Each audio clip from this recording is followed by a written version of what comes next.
انا وانت عايزين يكون معانا فلوس كتير، وعايزين ننجح، وعايزين الصحة، وعايزين ندخل الجنة، صح ولا لا؟ انا وانت عايزين كده. طيب مين يملك ده كله؟ الله سبحانه وتعالى. طيب نطلب منه ونقرب منه ونبعد عن الذنوب اللي بتمنع عنا الخير ده. لو وقعنا في ذنب نتوب منه على طول، حتى لو وقعنا في مليون ذنب نتوب منه على طول، نصلي ركعتين توبة ونستغفر الله سبحانه وتعالى، ونعمل أعمال صالحة كتير، عشان الذنوب هي اللي تمنع عنا كل خير. فنتوب دايما.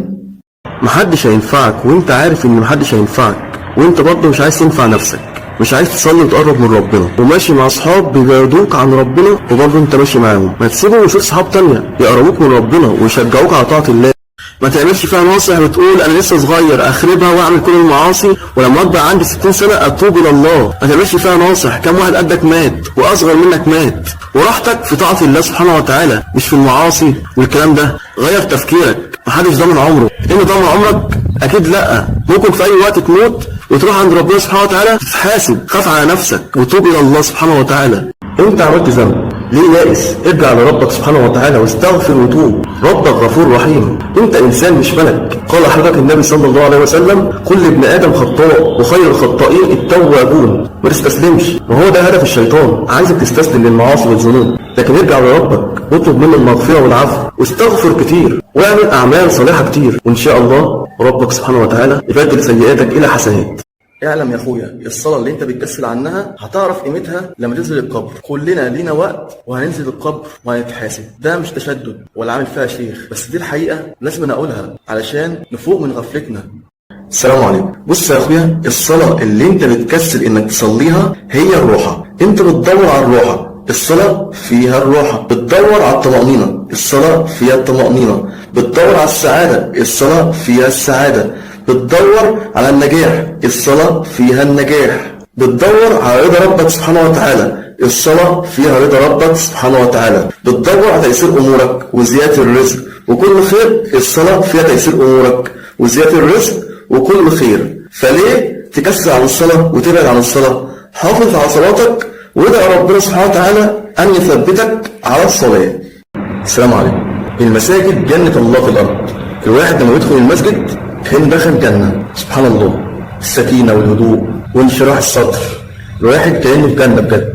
ايه اللي مش بيدخل المسجد ويصلي حرم من كل ده. المساجد حاطين فيها تكييفات. والذين هم على صلاتهم يحافظون أولئك في جنات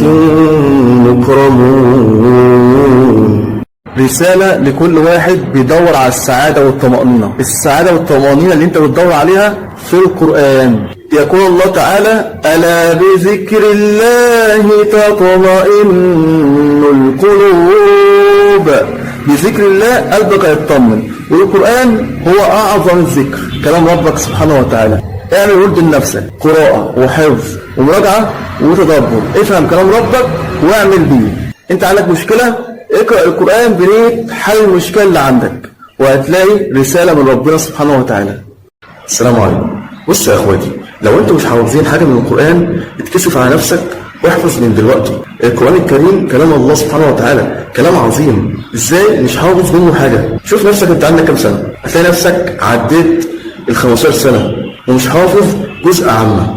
اتكسف على نفسك والله، ومهتم بالانجليزي والدراسات والعلوم والعربي، مهتم بده كله، والقرآن الكريم كلام الله سبحانه وتعالى اللي هيريحك مش عايز تحفظ منه حاجة، او انت حفظت وقفت مش عايز تراجع اللي انت حافظه، ولا انت عايز تحفظ جديد. طب ليه؟ السلام عليكم. 3 نصائح للبعد عن الاكتئاب. اول نصيحة، قرب من ربنا سبحانه وتعالى، لان القرب من ربنا هيخليك مطمئن ويبعد عنك الاكتئاب. صلي واقرأ قرآن واسمع قرآن واحفظ قرآن وادعي الله سبحانه وتعالى واذكر الله واعمل الاعمال الصالحة اللي ربنا سبحانه وتعالى امرك بيها، لان البعد عن ربنا هو ده اللي هيسبب لك الاكتئاب. لان الله سبحانه وتعالى قال ومن اعرض عن ذكري فان له معيشة ضنكا. البعد عن ربنا هيخلي عيشتك ضنكا ومنها الاكتئاب. تاني نصيحة، ابتعد عن الفراغ، يعني ما تقعدش فاضي، اشغل نفسك باشياء مفيدة زي اتعلم مهارة، تعلم لغة، تعلم شيء مفيد. 3، عليك بالصبر، اصبر على الحال اللي انت فيه، وان شاء الله ربنا سبحانه وتعالى يغير حالك الى الاحسن. قال الله تعالى إن الله مع الصابرين. كن منهم. السلام عليكم. بص يا اخواتي، قبل ما تتجوزوا صلحوا من نفسكم، يعني قربوا من ربنا سبحانه وتعالى، اتعلموا ازاي تكون انت اب صالح، ازاي تكوني ام صالحه، اتعلم ازاي تتعامل مع شريك حياتك، وتعلمي ازاي تتعاملي مع شريك حياتك، اتعلم ازاي تربي ابنك، تربي بنتك، اتعلمي ازاي تربي ابنك، ازاي تربي بنتك. الحاجات دي موجوده على اليوتيوب ببلاش، ادخلوا على اليوتيوب وابحثوا واتعلموا، عشان ما تتجوزوش وانتوا مش عارفين تربوا عيالكم صح، عيالكم يطلعوا فاسدين وتندموا وتقولوا يا ريتنا كنا اتعلمنا عشان نعرف نربي عيالنا. السلام عليكم. لو انت عايز تبطل التدخين تابع معايا للاخر. اول حاجه ابعد عن الصحاب اللي بيجرك للسجاير، يعني البيئه اللي انت فيها منطقه شويه، حاول انك تنظف المكان اللي انت فيه، اقعد مع اصحاب تانية، غير صحابك كده يعني. تاني حاجه بدل ما تشرب سجاير تشرب حشيش والكلام ده، حاول انك تبدل الكلام ده بالشرب بحاجه مفيده. اشرب بقى ايه؟ عصائر، لبن، عندك عسل، عندك حاجات كتير جدا حلال اشربها وفيد جسمك. ثالث حاجه ادعي ربنا سبحانه وتعالى يتوب عليك من التدخين، قول يا رب خلينا ابطل السجاير، بطل التدخين اللي انا بشربه دوت، يا رب خلينا ابعد عنه. ادعي ربنا سبحانه وتعالى وكن صادق في دعائك، يعني انت بتدعي وانت بجد عايز تبطلها، مش بتدعي كده وخلاص ومن جواك عايز تشربها. ادعي وانت صادق وان شاء الله ربنا هيخليك تبطلها. السلام عليكم. واحد سب الدين عشان كان بيتفرج على ماتش فيتعصب فسب الدين، واحد ضايقه راح سب الدين، يدخل في مشكله يسب الدين. طب الدين ماله؟ انا مش عارف يدخل الدين في المشكله، في الماتش، في العصبيه، في الكلام ده. دينك خط احمر. طيب ما هي التوبه لو حد سب الدين؟ زي ما قال اهل العلم ان يدخل يغتسل ويطلع يقول شهاده اشهد ان لا اله الا الله واشهد ان محمدا رسول الله، ثم يصلي ركعتين التوبه ويدعو الله سبحانه وتعالى ان يتوب عليه ويسامحه على هذا الذنب، وان شاء الله ربنا سبحانه وتعالى يتقبل منه التوبه. لكن ما تقعش في الذنب ده تاني. دينك خط احمر، ما تسيبش دينك. يدخل دينك في الماتش والخناقات والعصبيه، دينك خط احمر. السلام عليكم. ازاي اتحكم في يومي؟ السؤال ده مهم جدا. عشان تتحكم في يومك اعمل خطه ليومك، ما تخليش يومك ماشي كده عشوائي وزي ما تيجي تيجي. اعمل خطه ليومك واكتب المهمات اللي انت هتعملها في يومك. يعني مثلا اكتب عندي مدرسه، جامعه، شغل، ورد اليومي، قران والاذكار والحفظ القران، عليا دروس اكتب الدروس، مذاكره، وهكذا. اكتب المهمات اللي في يومك علشان لو انت اعتمدت على دماغك هتنسى. اكتب في ورقه او نزل تطبيق على موبايلك اسمه نوتة واكتب كل المهمات اللي في يومك وربنا يوفقك. السلام عليكم. ليه يا شباب وليه يا بنات لما بتشوفوا المحتوى الهادف مش بتدعموه؟ يعني مش بتشاهدوه للاخر، مش بتعملوا ليه لايك وكومنت وشير. انتوا لما تدعموا المحتوى الهادف هيكون في ميزان حسناتكم، لكن لما تدعم المحتوى الهلس وتشاهدوا للاخر وتعملوا لايك وكومنت وشير هينتشر بين الناس ويعمل فساد بينهم، وهتلاقي الابتلاءات تنزل علينا وتيجي تقول ليه الغلاء اللي احنا فيه وليه الابتلاءات اللي انا فيها والكلام ده. ما انت اللي بتنشر الفساد بين الناس والذنوب بتكتر، بينزل علينا الابتلاءات. لكن لما تنشر المحتوى الهادف ويفيد الناس والخير يكتر، ربنا سبحانه وتعالى ينزل علينا الرحمات والخير. واعلم يا اخويا المحتوى الهادف هيفضل فوق مهما كان مفيش مشاهدات ولا دعم، هيفضل فوق برضه، لان المحتوى اللي بيقرب من ربنا والخير والنجاح هيفضل موجود، لكن محتوى الهلس زائل. السلام عليكم. بص يا اختي، ازاي ترفضي الحجاب الشرعي وربنا سبحانه وتعالى امر بيه وتقول على نفسك انا مسلمه؟ مسلمه يعني مستسلمه لاوامر الله. ربنا امرك بالحجاب الشرعي، البس الحجاب الشرعي. الحجاب الشرعي هيحافظ عليكي، لانك انت في وسط مجتمع شبابه بيعافروا عشان يتجوزوا، وانت نازله مش همك، لابسه ضيق متورجه وعادي خالص. هتلاقي معاكسات وكلام مش حابه تسمعيه، وممكن حد يتحرش بيكي. انت اللي عرضتي نفسك لكده. نصيحتي ليكي البسي الحجاب الشرعي، ما تبقيش جسمك للناس، جمالك في حجابك واخلاقك واعمالك الصالحه. السلام عليكم. بص يا اختي، اوعى تفكري ان اللبس الضيق هيجيب عريس، اوعى تفكري انك تسيبي شعرك وتلبسي حجاب مش شرعي، حجاب كده اي حاجه، ان كده هيجيب عريس. اللبس الضيق هيجيب معاكسات وهيجيب واحد عايز يكلمك من ورا اهلك، مش هيدخل بيتك يخطبك. لازم تكون عارفه الكلام ده، لان الشباب شايفين ان البنت اللي بتلبس ضيق مش مناسبه للجواز. يقول لك لما اجي اخطب اتجوز واحده لابسه حجاب شرعي وقريبه من ربنا سبحانه وتعالى، بتصلي مش لابسه ضيق وتلعب شعرها. ربنا سبحانه وتعالى امرك بالحجاب الشرعي علشان الحجاب الشرعي مناسب ليكي، هو ده الافضل ليكي. السلام عليكم. بص يا اخويا، انت عملت ذنب، ما تجيش تقول لاصحابك بقى انا عملت الذنب ده انا شفت كذا. السلام عليكم. ليه يا شباب وليه يا بنات لما بتشوفوا المحتوى الهادف مش بتدعموه؟ يعني مش بتشاهدوه للاخر، مش بتعملوا ليه لايك وكومنت وشير.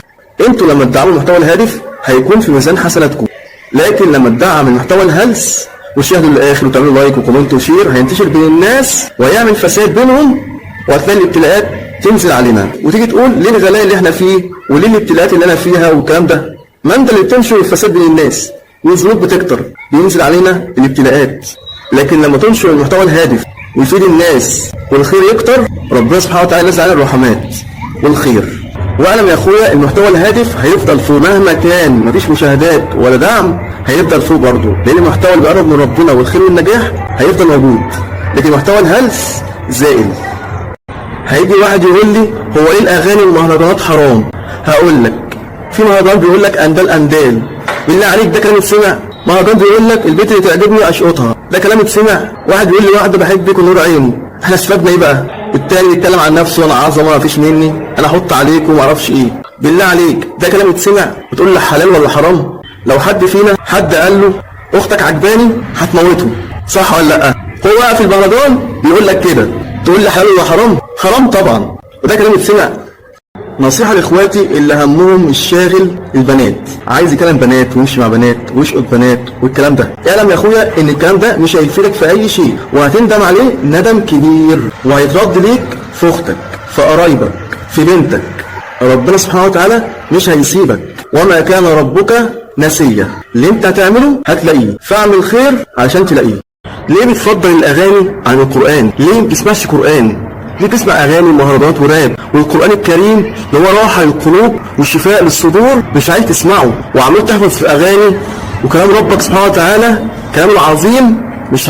النبي صلى الله عليه وسلم الصحابة رضي الله عنهم تعبوا علشان تكون مسلم، عشان تقول لا اله الا الله، عشان تدخل الجنة، وانت بكل سهولة تسيب دينك، تهزر مع اصحابك، تدخل الدين في الهزار وتسيبه وتقول لي انا بهزر، يحصل مشكله بينك وبين حد تدخل الدين في المشكله وتسيبه وتقول لي ده غصب عني. يعني الدين بقى لعبه تسيبه كده عادي في الهزار وفي المشاكل وفي كل حاجه؟ ده ينفع؟ تعرف ان يسيب الدين يطلع من مله الاسلام يبقاش مسلم؟ انت عايز توصل للمرحله دي؟ اكيد لا، فسيبش دينك. لو سبيت توب بقى، اغتسل استحمى يعني واطلع قول الشهاده اشهد ان لا اله الا الله واشهد ان محمد رسول الله، وصلي ركعتين توبه، وادعو الله سبحانه وتعالى يسامحك ويعفو عنك. دينك خط احمر، ما تسيبش دينك. مش هتبقى جامد وروش وجمالك هيزيد لما تنزل الاغنيه على صورتك في الستوري، بالعكس ده سيئاتك هتزيد، لان ده يدخل وده يدخل وده يدخل يسمعها بسببك، ما انت منزلها على صورتك، بتاخد ذنوب. يجي مثلا حد تعجبه الاغنيه يبحث عنها ويسمعها تاخد ذنوب، كده اسمها سيئات جارية، والسيئات دي تدخل صاحبها النار، وفي الدنيا العيشة الضنكة. طب ليه تعمل في نفسك كده؟ نزل صوتك من غير أغنية، انت جميل من غير الأغنية،